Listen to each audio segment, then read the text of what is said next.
Hello, friends, and welcome back to the Intuition Activation Podcast. I'm your host, Jessica, a spiritual medium and intuitive coach, and I'm so excited to have you here for this intuitive development journey. Guys, welcome back to another solo episode. I am so excited to be here with you. I'm curious how you enjoyed last week's episode with our beautiful, amazing guest. If you didn't go and listen to that episode with Kathy, definitely go and listen. It was so inspiring.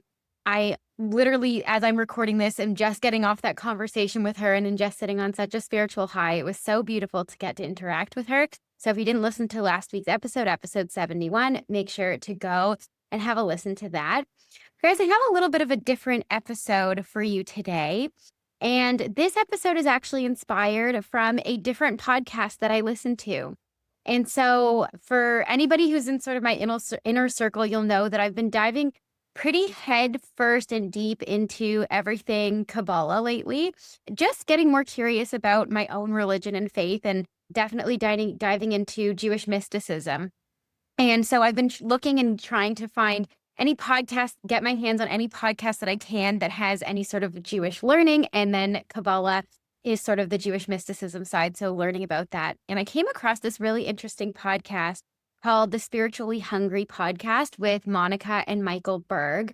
And I have heard them as guests on other podcasts before, and I've always really liked their content. And so I went kind of searching through their hundreds of episodes and found this one episode that was particularly intriguing. And I want to share some of the information that was shared on this episode and kind of offer you my take on it, because I think it's really, really beautiful and just goes so well with everything we talk about on this podcast. And so the episode that they were sharing, I don't remember the exact name, but what they were talking about was the 4 channels or the 4 levels of intuition, according to sort of Kabbalistic texts or according to Kabbalah. And these 4 levels are just so interesting because as I was listening to them, I was able to sort of recognize my own experience with each of these. And these 4 levels are sort of presented, at least in their podcast, as sort of what it's almost as if like going from beginner to and increasing in mastery, if you will. And I found this so interesting to kind of tap into.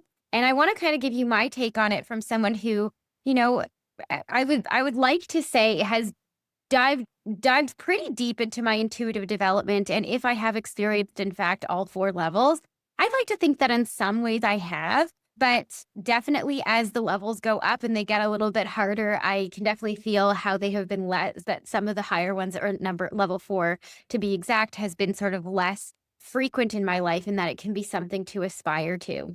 So I want to represent these 4 levels of Kabbalah. And I did a little bit of research of it on my own after listening to this podcast, just to get a little bit more information about them.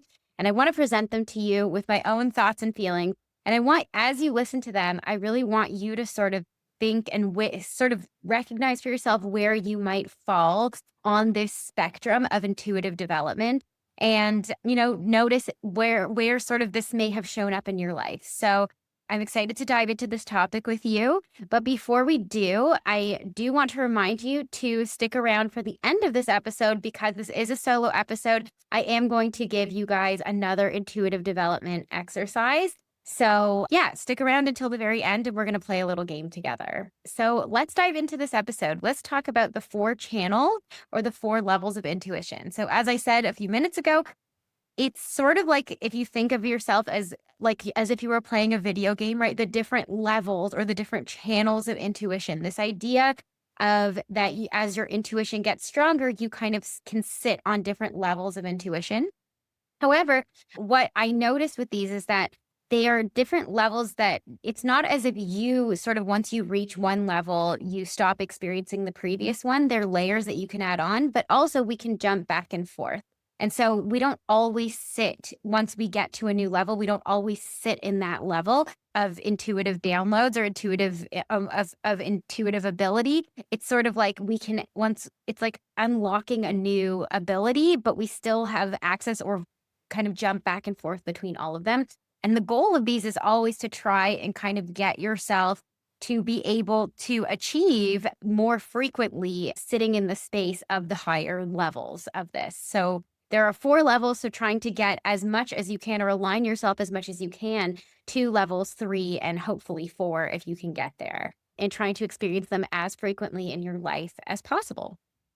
And the one thing that I do want to kind of underline here is that, at least from this particular podcast that I was listening to, as I said, these 4 levels are derived from Jewish mysticism, from Kabbalah.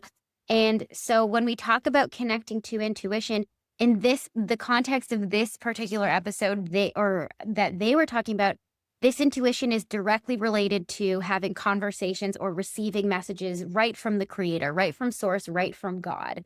Now, I am definitely going to do a whole other episode on this, but my definition of spirit guides is ever changing, and I have definitely changed it a lot in my own mind in the last few months as I've been diving deeper into sort of different aspects of spirituality.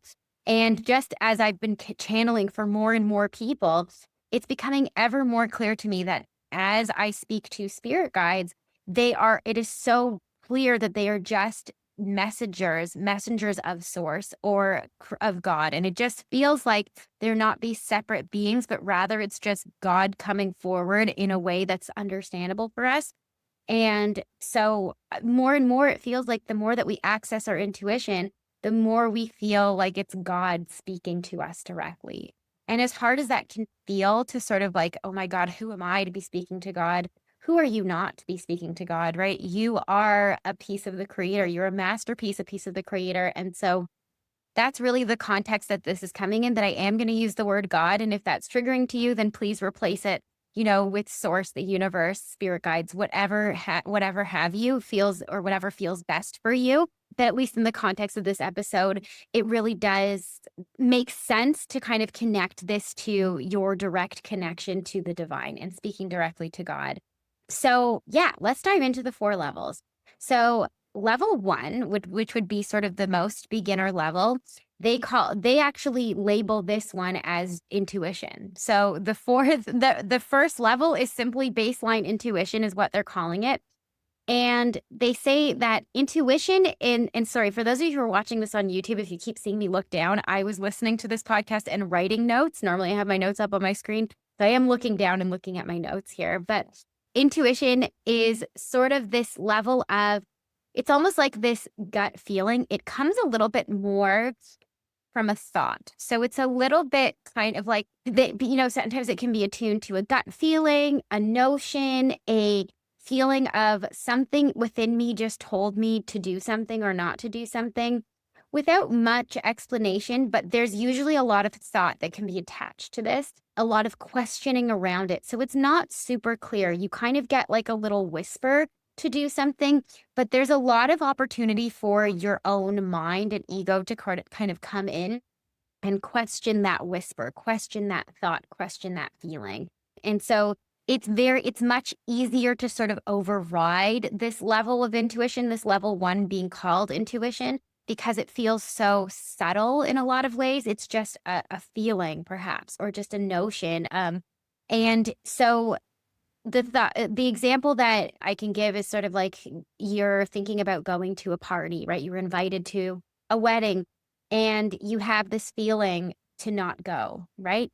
But then your mind comes in and kind of goes, but it's your best friend's sister, or like it's your good friend's wedding and they went to yours, and how could you not go to this wedding, and blah, blah, blah, and your family is counting on you. And then you can kind of override that feeling of, initially I kind of felt the answer was no. My intuition was telling me no, don't go. And I could easily allow thought to come in and maybe overpower that. But it's a little whisper, that like that initial feeling of, no, I don't want to go to this. No, don't go. Another example of this, and we kind of see this all the time, right? Where people do in fact listen to this, right? Something told somebody not to get on that flight, even though they had a very important business meeting, and they decided not to get onto the plane, only to find out that, the meeting that she had was subject to a fire, and she would have lost her life had she gone there, right? There's a lot of sort of stories that we hear about this, where people just have these feelings where maybe they question it, right? It's not super, super clear as to why they're having this feeling about something, about a decision that needs to be made. and it's not 100% clear, like, where is this coming from, right? It's a little bit much more closely connected to our own thoughts. And it feels like our own thoughts inside our heads. And, and the question is, do we listen to it or do we not? And that sort of comes through a little bit more as we practice listening to those. Of course, it becomes clearer, but definitely it comes from a place of thought, right? It comes from a place of thought jumping in right after. And it comes in when we're making decisions usually. So kind of like we could akin it to a gut feeling, an initial reaction to a decision that we need to make.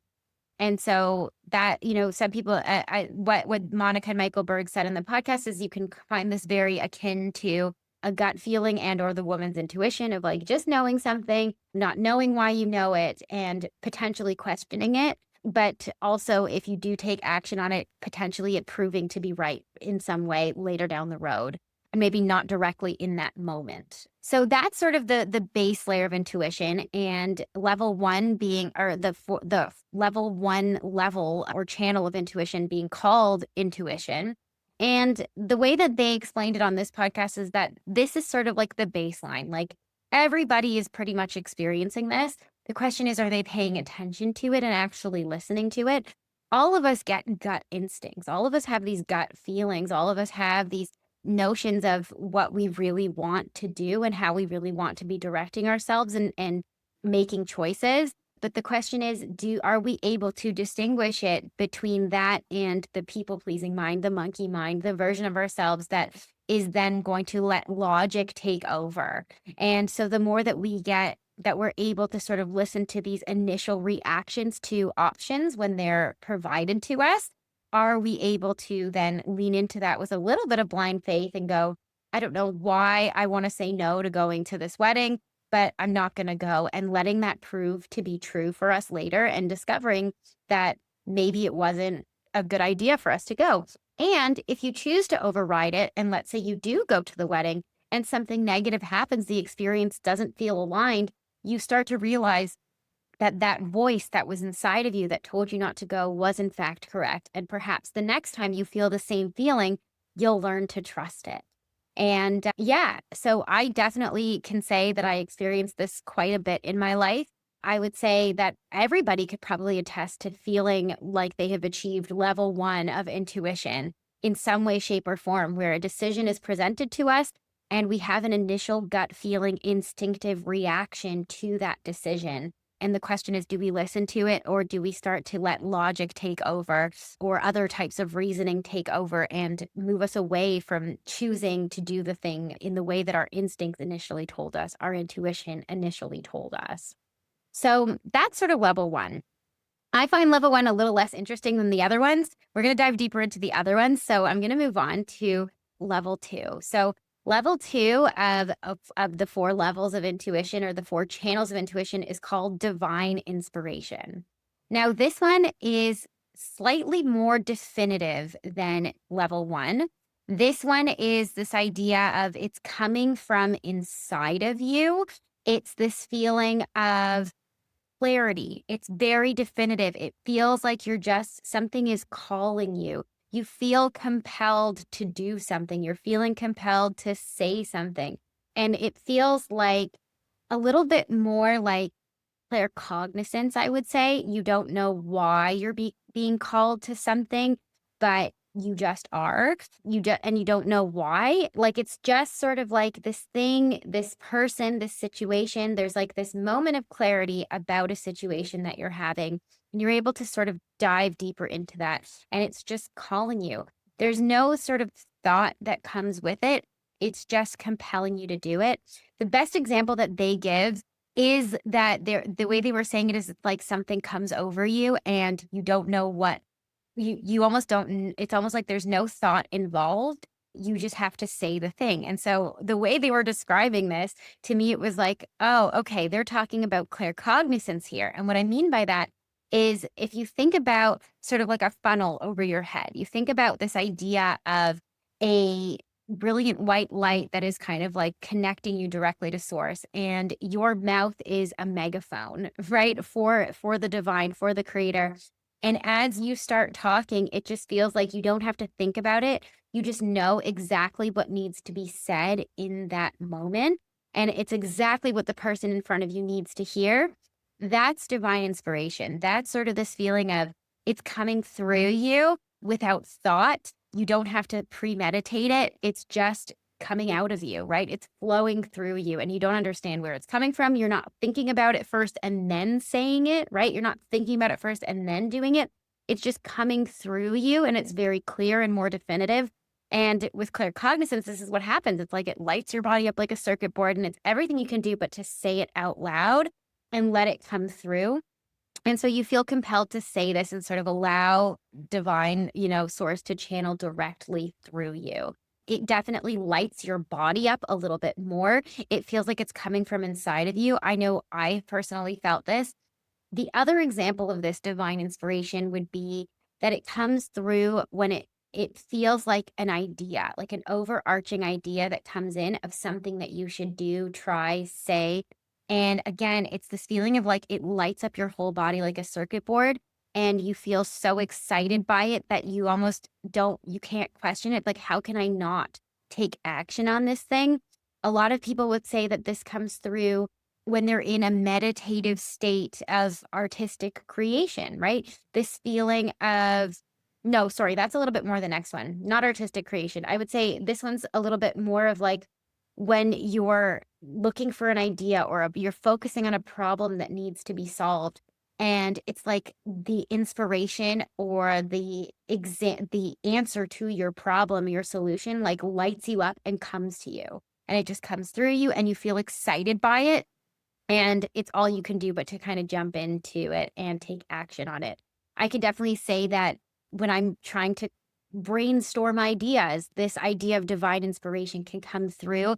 It often comes through without me trying to make it happen so much as it pops in when I allow my mind to take a back seat. And again, this is the practice of claircognizance. I always tell people that with claircognizance, you have to do a lot of things to get out of your head and into your body. People who are claircognizant may not get their divine inspiration or their channeling messages from sitting in meditation, but rather by doing something to put their body on autopilot or their mind on autopilot while they're moving their body so that the divine inspiration, the messages can come through. And so this can look like going for a walk, right? And you just let your mind wander with no headphones in. And then these moments of inspiration, these ideas pop into your brain and they light up your body and you're so excited by them. And if you don't write them down, you're going to forget them, right? Or if you don't voice note them, you're going to forget them. That's sort of this feeling of divine inspiration. Other ways of helping that come through could be doing anything that's a little bit more repetitive. So think running, swimming, walking, doing dishes, folding laundry, anything that sort of kind of lets you go on autopilot and let your mind wander and your kind of monkey mind take a back seat. This is when it can come through. Another really, really amazing way to get to or achieve this level of divine inspiration, at least from my own experience, is through automatic writing. So again, this would require a little bit of doing something to get out of your head and into your body, whether that looks like a meditation or going for a walk or doing something along those lines, and then asking source or spirit guides to channel through you as you write. And then just start writing, right? And again, think of that analogy of a dirty faucet. You kind of have to start writing whatever comes to mind, stream of consciousness, and you kind of let the tap kind of run dirty first, right? The dirty water trickles through. So at first it's your own thoughts, but eventually your own thoughts get out of the way. And then you find that spirit, the creator, the divine takes over and starts to respond to you. Suddenly you start writing faster, maybe more sloppy. It feels like instead of saying, I don't know what to do, it changes to you need to do this. And again, the information comes through you. It comes through you and it's much more definitive. It's much clearer.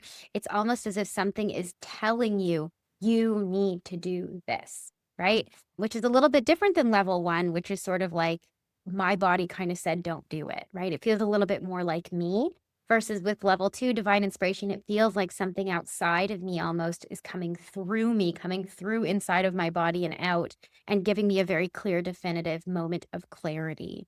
So that was really interesting to sort of see. You can already start to see the progression of intuition to divine inspiration kind of feels like maybe a feeling of clairvoyance, right? Or where it's kind or not even that, like clairsentience of like a little gut feeling, moving on to sort of the next level being kind of claircognizance, right? Where it's just coming through me. And I always do tell people that I personally feel that claircognizance is one of the strongest tools in your arsenal. And I do or in your toolbox rather, I do a full podcast episode on this. I believe I titled it the most important clair to have or something like that because or the most powerful intuitive tool to have, because claircognizance really is you taking a step aside. You're not processing the information that's coming through. You're just letting it speak through you. When I do the energy forecast, for example, that's me tapping into my claircognizance. I allow the spirit guides or the angels who come through to use my voice as a megaphone. And it's not, yes, of course, it's my voice, but I'm not filtering it. I allow them to speak directly through me. And that's sort of this idea of divine inspiration. It's coming through you. Okay. So that's level 2. So level 1 is intuition. Level 2, divine inspiration. These moments of really distinct clarity that seem like they're coming through you, kind of in the form of claircognizance. Now, number 3, in the Spiritually Hungry podcast, Monica and Michael Berg had a lot to say about number 3. They really strongly felt like number 3 is a level to really strongly aspire to, something that is really, really important for you to kind of get to. And these differences, as you get from one level to the next, they get a little more subtle and harder to distinguish. But level 3 is called prophecy. Now, they say that that's a really loaded word for sure. It's just they're translating it from the Kabbalistic text, and it doesn't necessarily have the same connotation as you making predictions, as you might typically use the definition of prophecy. This is sort of this, they're saying it's prophecy, or level 3 of the 4 levels of or channels of intuition, is this feeling that you must do something. It feels like a calling that's too compelling to ignore. So there's no logic here anymore, right? There is no logic.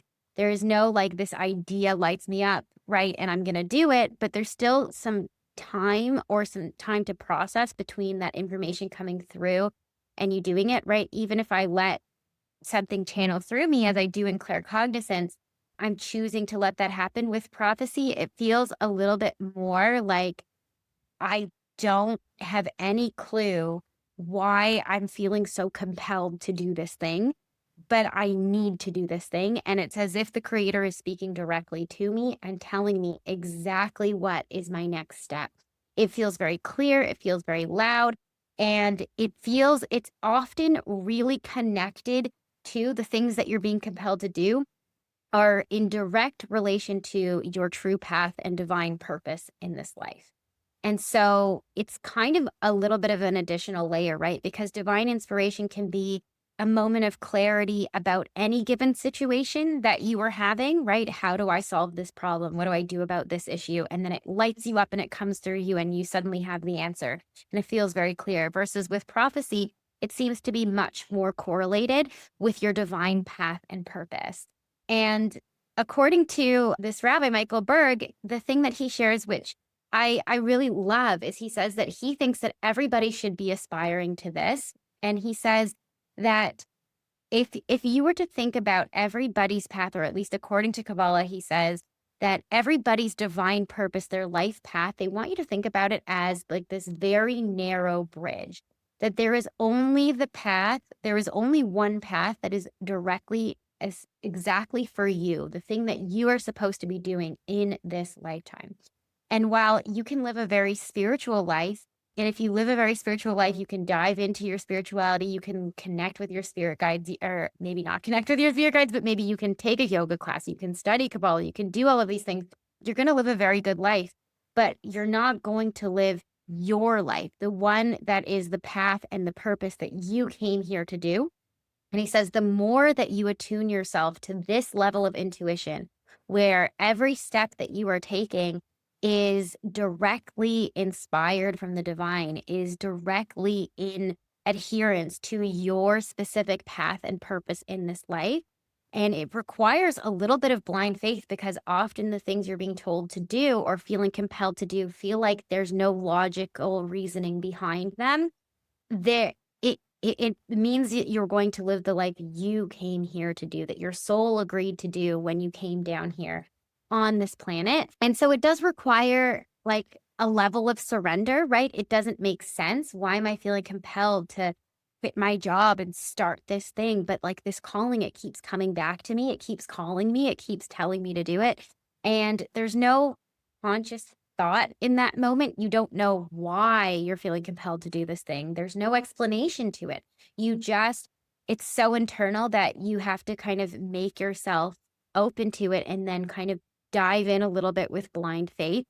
And I thought it was so funny then that in the podcast, and guys, I highly recommend going listening to the Spiritually Hungry podcast. It's been so enlightening.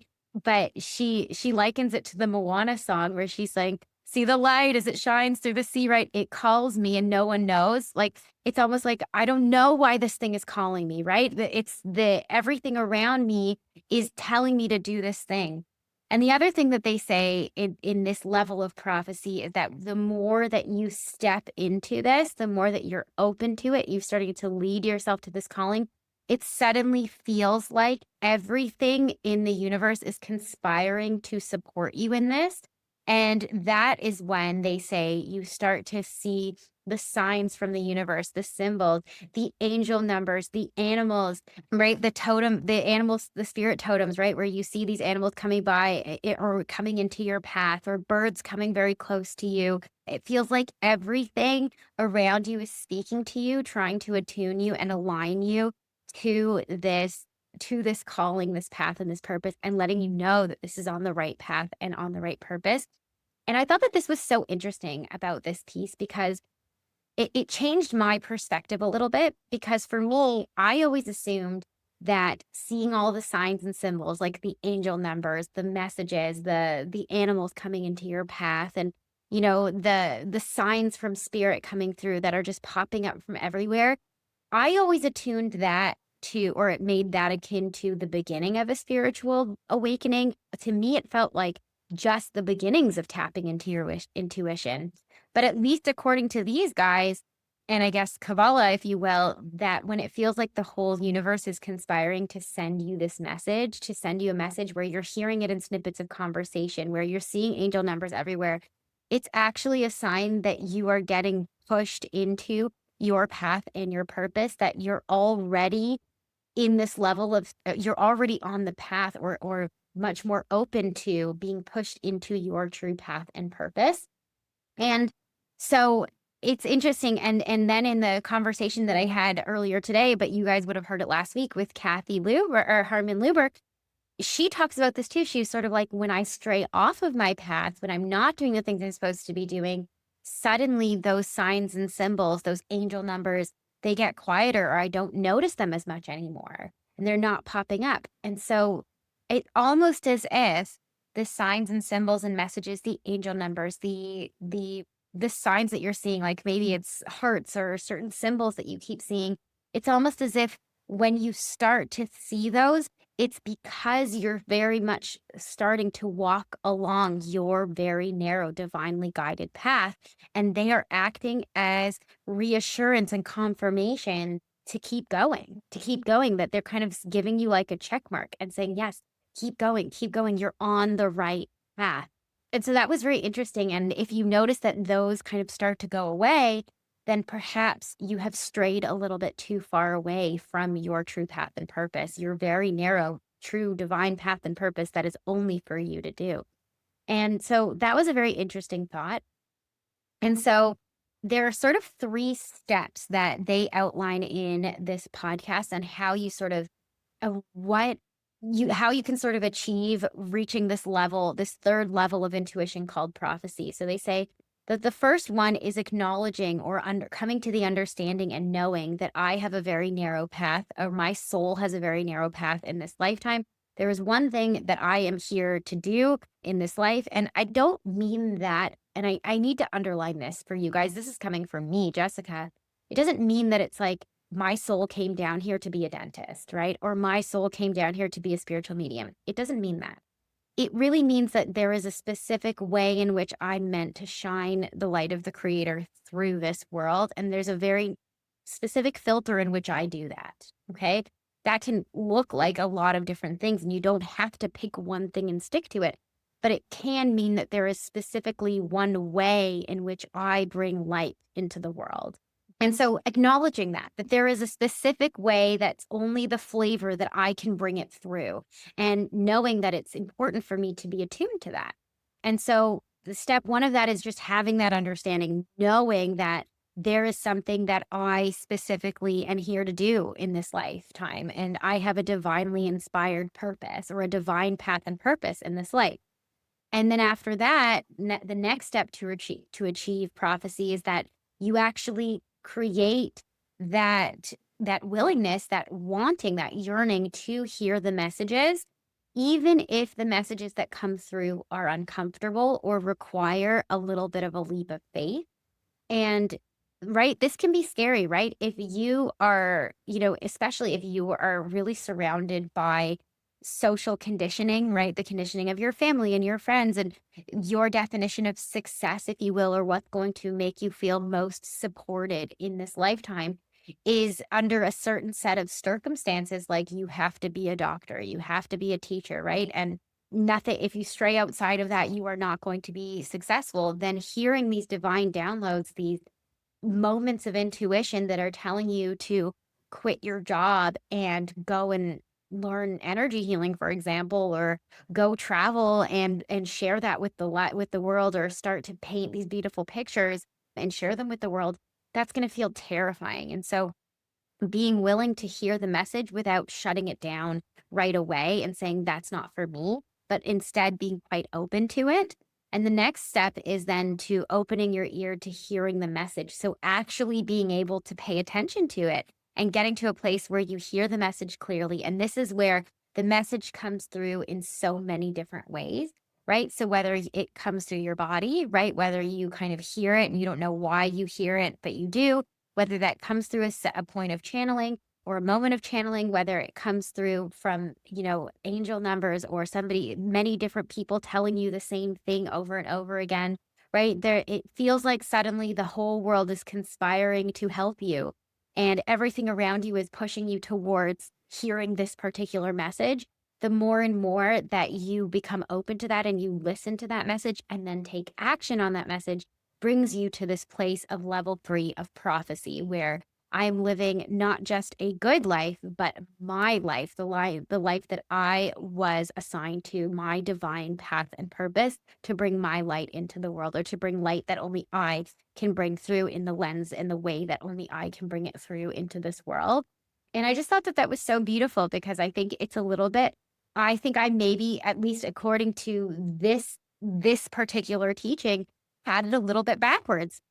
I really, really thought that, the angel numbers were the beginning, and that the messages from the signs and the symbols were the beginning. But actually, it's a sign that you're really far down your path, that you are stepping into alignment, and you're receiving a lot of reassurance and confirmation from source, from the divine.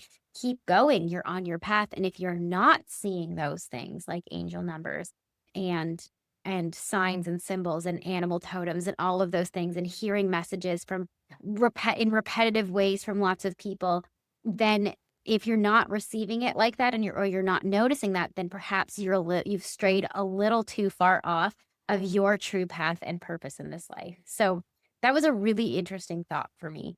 And yeah, it just making me think about it a little bit different, and definitely curious what you guys think. Yeah, so that is level 3. Level 3 is prophecy. Now, level 4 is considered kind of like the highest experience, or the highest channel of intuition, at least according to Kabbalah. And this is called the divine thought of the creator.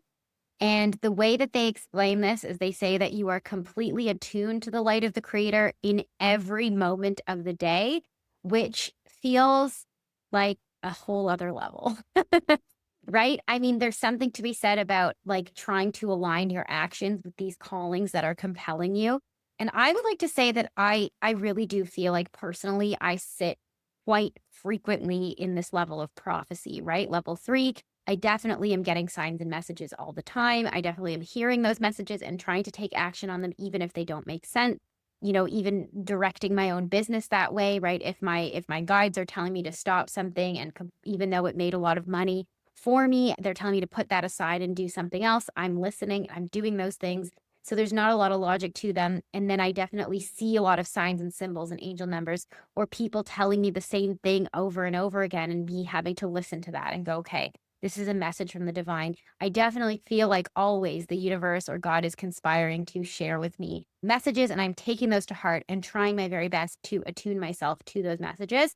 This idea of the divine thought of the creator level 4, it's this idea between there's no delay between hearing the divine inspiration, the divine message, and the action that you take. It's as if God is always working through you. It's almost as if you have surrendered enough that you are a puppet for the divine, if you will. That's the best way I can describe it, that like God is pulling the strings, and every movement that you make is without your own filter. It's without, and it's not to say that you don't have free will, that you do, but it's just that you're so in tune with and so surrendered to that your actions are completely aligned and connected to the light of the creator and God. And the best way I can describe this, and this is coming from me, Jessica, I definitely have experienced moments of this in my life. And I would like to argue that actually many of us have. And it's where we've had moments where it's just like I allowed spirit, God, the universe to completely take over, and my actions were completely aligned with my path and purpose, or completely aligned with what source wanted me to do in that moment. So the best example I can give is think of an artist who has a blank canvas in front of them, and they don't have any plans, but they get into a flow state, right? They get into this place where it's just like creator, God, like drop through me and use my body as a vessel to create an image, to create a painting that is most needed to be put out into the world. And they just get into this place where it's like the painting speaks to them. There's no thought about it. They're just in flow. I love watching these videos, by the way, guys. I have recently been very obsessed with watching artists just go through their process, where it's just a blank canvas and they have no plans, and they just use paint, and suddenly they let it see what it becomes. And this is the closest thing I can sort of compare this to. It's just like the energy is flowing through, and with no thought of their own, they are simply doing the actions that are directly in alignment and making a beautiful masterpiece, bringing this beautiful light of the creator through onto a paper and making a masterpiece. And they don't have to think about it. They're just in flow. There's no resistance whatsoever. Now, I can definitely say that this is a very high level, and to even fathom that there are people who can sit in this place for their entire life at all times feels very intimidating, to be very honest. And it makes me wonder if this is sort of the example of what we would maybe call an ascended master, right? Like somebody who achieved mastery, in my opinion, would probably be someone who feels like every action that they have done is directly attuned with the light of the creator, and that it's just sources working through them in every moment of the day. That requires a lot of surrender. That requires a lot of taking your ego aside. That requires a lot of just walking through life with in some cases, it might feel almost like no direction, because you're just walking through every step with complete blind faith. And this is a very high level. There's zero separation between you and divine thought. And I think that you can feel the energy of people who live this way. And I think the energy is palpable. Any conversation you have with them feels like chills, feels like divine messages, no matter what is coming out of their mouth and whatever they're doing. And they're just godly people, if you will. And I do definitely believe that this is very rare. But I also think that it's not so unachievable, at least in moments. And it's definitely something we can aspire to. I agree with Michael Berg in this, that getting to a level of prophecy as frequently as possible is definitely something most of us should aspire to. Because at the end of the day, what is the point of connecting to your intuition if not to allow yourself to align with your true path and purpose, right? If we are here to sort of learn certain lessons or achieve certain things in this lifetime, wouldn't you want to achieve the things that you came here to do, to fulfill the contract that you created before your soul came down? It makes sense that, yes, in some ways we choose amnesia, but we're choosing to not, if by not choosing to attune ourselves to our intuition, we are definitely moving away very strongly from why we came down here in the first place. And, you can live a good life without attuning to your path and purpose, but then you stand to repeat it all over again until you attune yourself to your path and purpose. And your life feels so much easier when you step into your flow state, when you step into what you're here to do. It is so much more of a grind to do something that is not what you're here to do. And I can attest to this, right? I definitely have let myself get jaded or convinced by social conditioning and family pressure to become a teacher, right? Although part of me knew I wanted to be a teacher in some ways, right? I would argue that, a lot of what I do now is teaching in some way. But to be an elementary school teacher was not my path and purpose, especially in the public school system. And if I had continued to ignore those little whispers, those moments of divine inspiration, if you will, of those knocks in my head, people like this thought that kept reoccurring, that kept saying, this is not for you, right? And that's even back to level 1 of intuition, which was just something in me just kept saying, don't do this, don't continue. I didn't even want to finish teacher's college. And, my family and my husband pushed me to just finish it, right? And do it. And it's just so interesting. And had I not done that, right, where would I be, right? Where would I be now? So probably having a health crisis of some kind, right? And here's the beautiful thing, and this is coming from me, Jessica, is that, and I keep saying it's coming from me, Jessica, because I'm saying it was not what was said in the other podcast that I'm citing here and the research that I've done. But here's the thing, is that even if you don't attune yourself or aspire to develop your intuition to another level, if you are happy in sitting in the place where you currently are, which is, I have these gut feelings and I listen to them, right? It's so comforting and soothing to know that no matter what, you are going to be knocked into alignment one way or another. The messages do get stronger. The messages do come across. If you're not actively pursuing your intuition, there will be circumstances that show up in your life that will kind of force you, if you will, to pay attention, right? To pay attention. And so the question always is, am I going to take the path of least resistance and start trying to attune myself to those messages, those whispers, those downloads, those moments of inspiration, start to take action on them, even though my ego and my monkey mind are telling me that it doesn't make sense, right? That it's not safe, that it's not what my family wants or my friends want or what society wants, but I'm going to do it anyway. And the more you do that, the more you grow your intuition. Then the more you start to receive signs, the more you start to receive confirmation from the universe and everything around you that this is the right path. And the more you start to get even more and more downloads. And so this idea of developing your intuition, guys, it doesn't have to be this really intense process of sitting in meditation and calling in your guides and everything that I teach you in this course, or in this podcast. Although they're beautiful things, what this particular podcast has taught me, and that I'm so eager to bring to you, is that it can be as simple as noticing those things, right? Noticing those gut feelings, noticing those signs and symbols, noticing those messages, and being open to taking action on them. And the more frequently that you are open to taking action on those little whispers, on those little messages that you are aware of, whether you see your spirit guides or not, the more your intuition grows and the more you move up in these levels. And that's just such a beautiful thought and idea, that I just have to start acting on those little whispers that are there at a base level, and my intuition grows.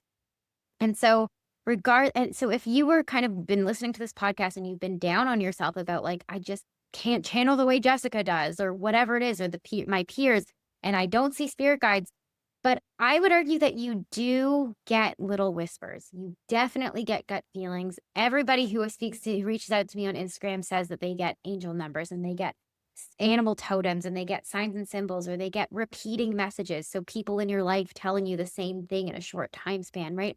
All of those things you can argue, I would argue you're probably listening, you're probably getting at some way, shape, or form in your life.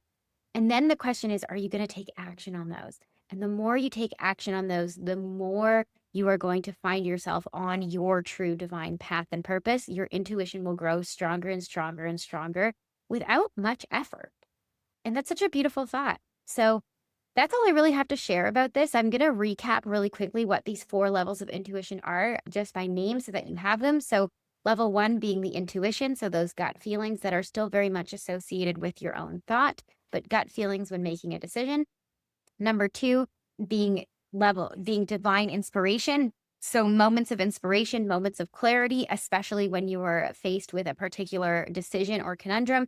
This feeling that lights you up of that I need to do something. It feels a little bit more clear about what to do about a given situation. Can also be a little bit more attuned to or similar to the idea of claircognizance, not having to think about it so much, but allowing the message to come through and light up your body.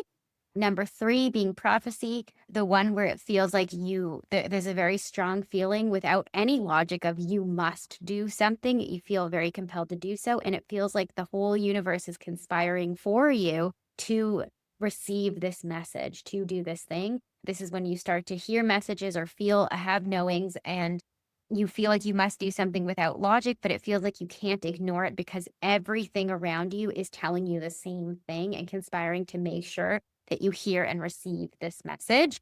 And usually it is always related to your true divine, very narrow path and purpose in this life.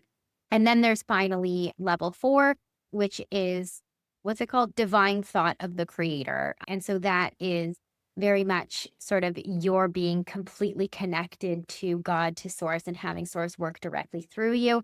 The best example I can give is this kind of like being in a flow state, if you will, as source is working through you to create something in this world. And yeah, so those are the 4, and it's really, really beautiful and interesting. It's definitely given me a lot of food for thought, so I had to share it with you guys. Definitely reach out to me on Instagram. Let me know what you think of these 4 levels of intuition. Where do you think you sit on this scale? Do you think you're at level 1? I'm hoping that most of us are sitting in that level 3, that level of prophecy. And let me know if you've experienced in any time in your life level 4, the divine thought of the creator, where you're just completely attuned to that light, and every move you're making is without thought, but just as if you're like a little puppet for a source. It's an interesting thought, and definitely something I've been mulling over for the last couple of days since I heard this podcast. So yeah, that's all I have to share for you guys with this episode. I definitely am excited to hear your thoughts on it as well. That being said, as promised, this is a solo episode, so I am going to bring through for you a little intuitive development exercise. Now, this one is going to be also a very similar to the last one with the cup. I now have an item that I have sitting here with me just off of the screen, and I'm going to hold it as I do this little meditation exercise for you. And again, this could be an exercise for clairvoyance, but it can also be an exercise for any of the clairs. So whether you see the thing or you know that what the thing is without seeing it, or you hear it, it doesn't really matter. As long as you kind of have a knowing or an idea of what you think this item is. I'm going to walk you through a little meditation and a visualization. Try your very best to picture and imagine in your mind what I'm telling you to envision. And hopefully it will bring you to what this item is that I am holding. So yeah, so we're going to do that. And I'm not going to tell you anything more about what this item is because I don't want you to already start thinking about what you think this item could be. I'm not even going to give you the category until we're fully into the meditation. Okay. All right, you guys. So we're going to start by taking a few deep breaths together. So I'm going to ask, let's do it in through our nose and powerful sigh out the mouth. So deep breath in and release, relaxing your shoulders. Deep breath in and letting it go. Relaxing your chest and deep breath in and letting it go.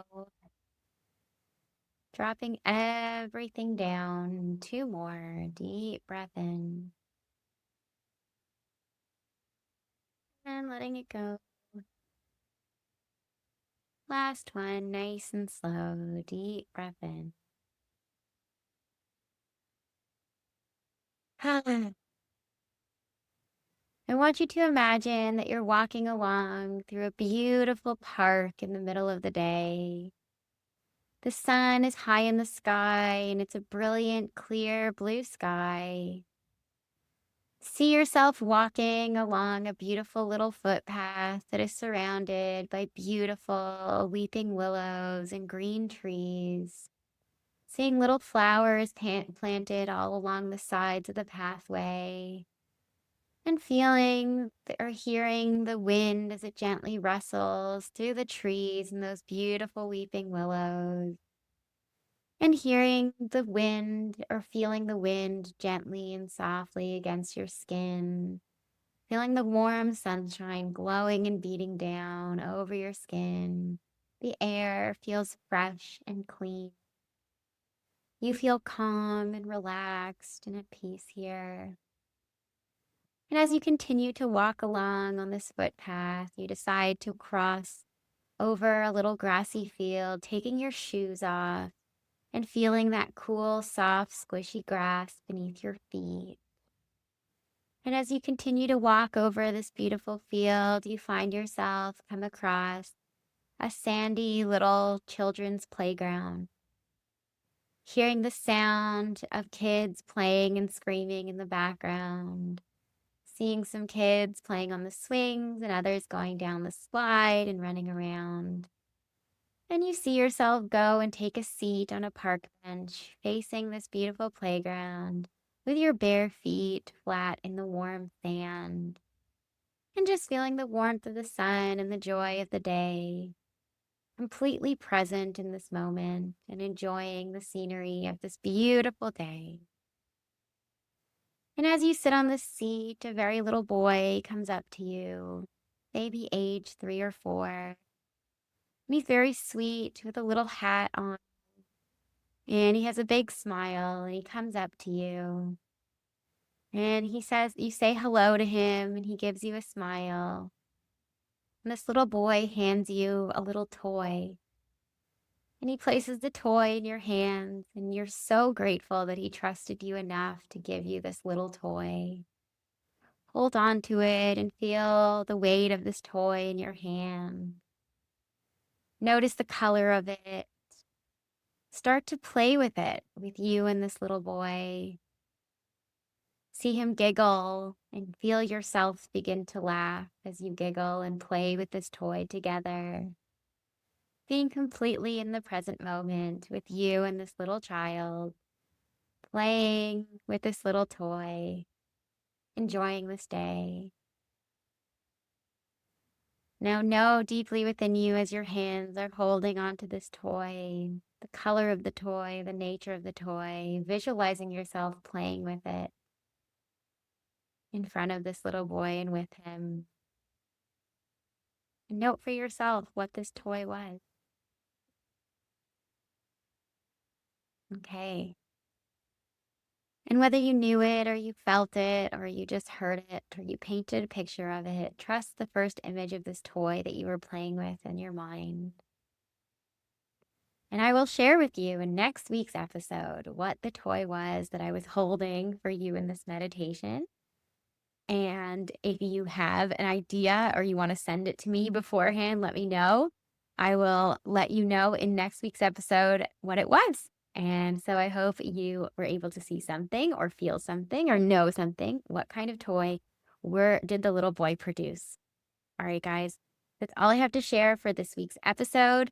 And I will catch you guys in the next one. Have a beautiful rest of your week. Bye, guys.